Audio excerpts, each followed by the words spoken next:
Ever feel like you're living a double life? For Josh, that wasn't just a feeling, it was a curse. Most days, he was just a regular guy. But when the full moon rose, so did the beast within him. He was a werewolf, and every transformation was a desperate, chaotic fight for control. One full moon night, the change hit him hard in the middle of the city. He needed shelter, fast. He scrambled into the dark, quiet basement of a hospital, his body already twisting and changing. But he wasn't alone. A calm voice cut through the darkness. "You look like you're having a rough night." Out of the shadows stepped Aiden, who looked perfectly human. But Aiden had a secret of his own. He was a vampire, a creature of the night who hid his true nature behind a calm demeanor. That night, instead of a predator, Josh found an unlikely ally. They started navigating their cursed lives together. Josh fought the pull of the moon, while Aiden battled his own thirst for blood. They found what they thought was an abandoned house, a place to hide from the world. But the house wasn't empty. It had a resident of its own.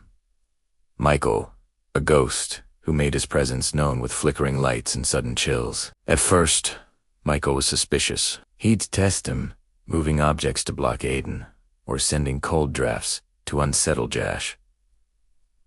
But slowly, an unusual friendship formed between the werewolf, the vampire, and the ghost. They became a strange, supernatural family. Josh learned to anchor himself against the moon's rage. Aiden practiced maintaining his humanity, and Michael discovered new ways to interact with the world he was no longer a part of. Then, everything changed.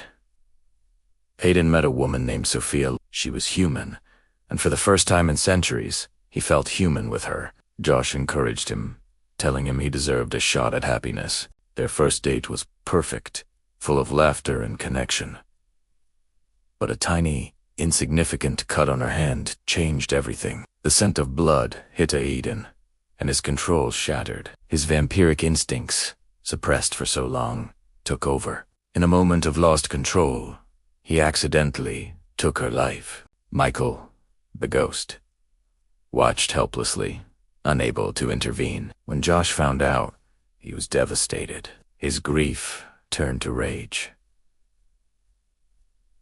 "You're a monster," he screamed at Aidan, the words cutting deeper than any physical wound. Josh stormed out, and the house fell into a heavy, suffocating silence, filled with guilt and unspoken pain. Their fragile bond was broken.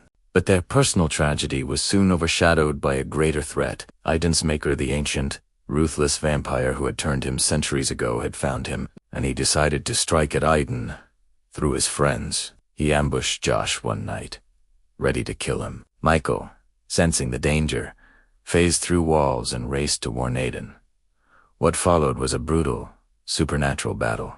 Aiden threw himself at his maker, a whirlwind of speed and strength. Michael, a ghost, became a phantom warrior, distracting the ancient vampire by flying through him and hurling objects. The fight spilled into the streets, a chaotic dance of fangs and shadows. Just then, the full moon reached its peak, and Josh lost his own battle. He transformed into a wolf, and in his feral confusion, he lunged at everyone, including Aiden. Aiden dodged his friend's claws, shouting at him to fight the curse, to remember who he was.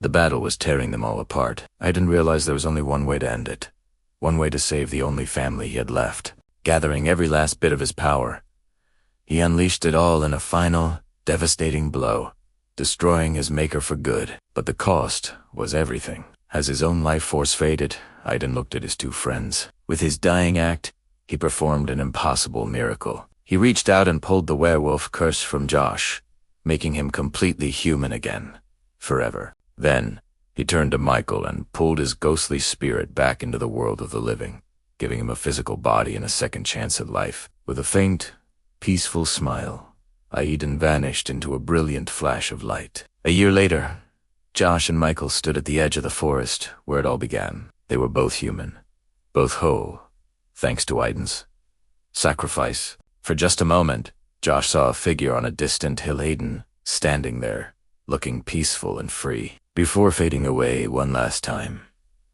Michael put a steadying hand on Josh's shoulder. They had survived, not as a werewolf and a ghost, but as brothers. And together, they walked forward into their new lives. Thank you for watching.